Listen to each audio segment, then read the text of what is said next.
Hello guys! Welcome to our shop, the Distornillador channel. Ang topic natin ngayon is about electrical handrail, 220 volts. Ang common problem nito, meron siyang spark sa loob at ito ang aalamin natin kung saan ito nanggagaling.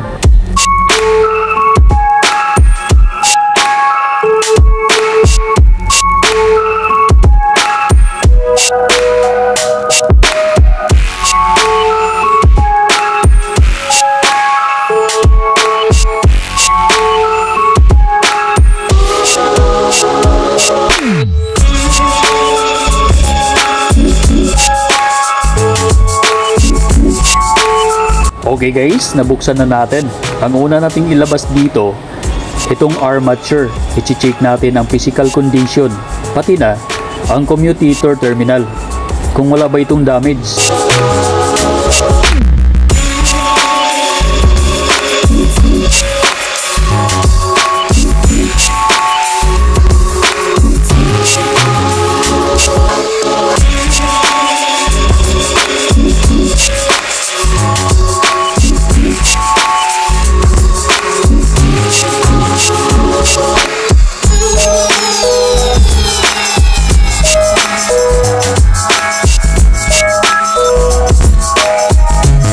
Sa nakikita natin mga katornilyo, malinis ang armature, pati na ang commutator terminal.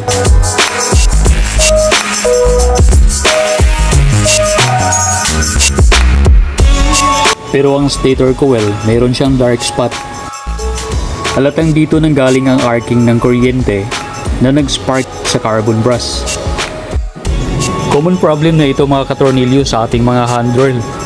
Kasi napipressure ang handrail natin at na-overuse. Lalong-lalo na pag dinidiinan ng husto pag ginagamit. Kaya sa sobrang init napapakpak ang insulator. Kaya nag-a-arcing ang kuryente papunta sa carbon brass. Ang gagawin natin dito, susubukan nating tapalan ang mga napapakpak na coil insulator. Ito ang karamihan ginagamit na pang-spray sa stator coil, pang-tapal sa mga insulator na napapakpak.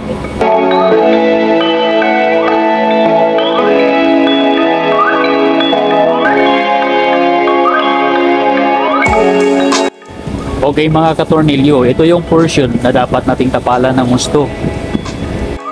At dito na rin sa kabilang side. Lahat ng mga itong nangingitim na parang nasusunog.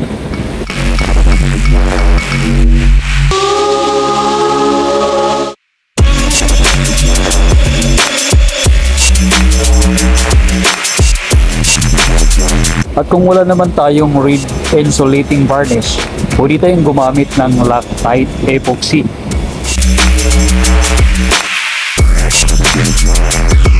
At siguraduhin mag-absorb sa bawat strand ng stator coil pang epoxy para matakpan ulit ang mga napapakpak na insulator.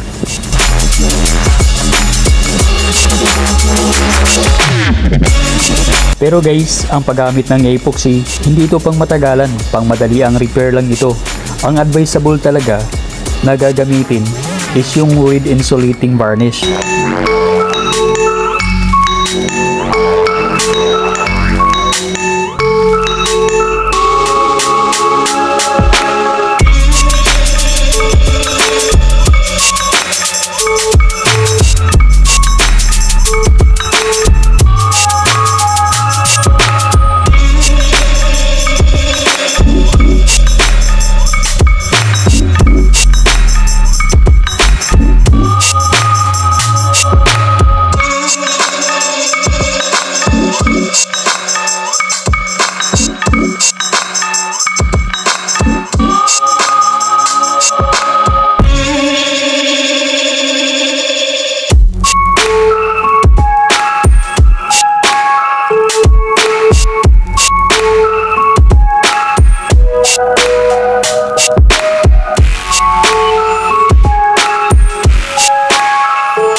At pagkatapos maglagay ng epoxy, kung wala naman kayong hot air, hayaan munang matuyo yung tuyong-tuyo talaga bago ibalik.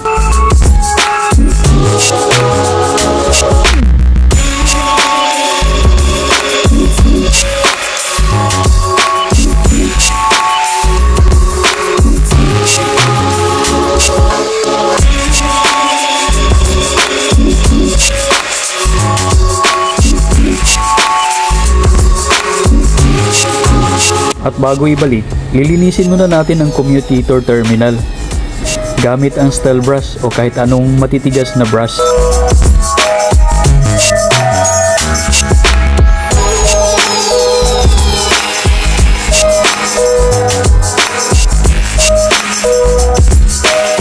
Okay mga katornilyo, ibalik na natin at masubukan natin kung epektibo yung ginawa nating pag-aayos.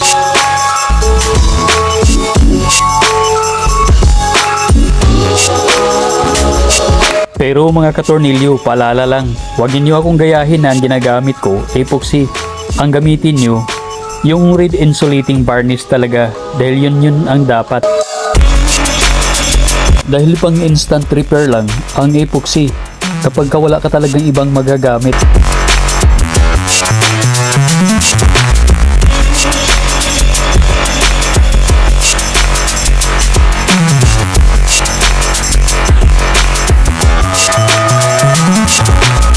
At bago ibalik ang mga tornilyo, i-check muna ang alignment kung ito'y malambot ikutin ng baligtaran.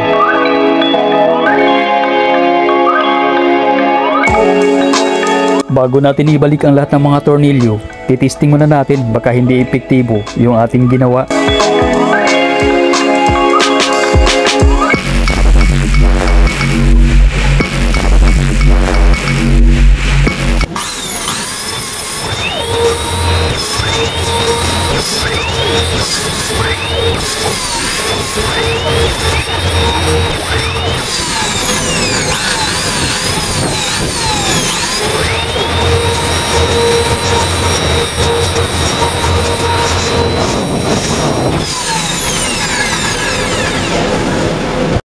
Okay mga katornilyo, nag-work ang ating procedure at pwede nang gamitin ulit ito at nagbalik na sa normal at hindi na siya nag-spark. Paalala ko lang sa inyo mga katornilyo, hindi lahat ng ganitong problem ay nare-resolba sa pamagitan ng pagre-re-insulate. Meron din talagang kailangan mo nang magpalit ng stator coil, yung malala na talaga ang insulating problem. So okay guys, hanggang dito na lang ang ating pagre-repair. Maraming salamat sa inyong lahat sa inyong panonood at sana may naitulong ulit ako sa inyo kahit konting kalaman. At kung sakaling nagustuhan ninyo ang aking video, please don't forget to subscribe my channel, like, share, and bell buttons. Bye bye!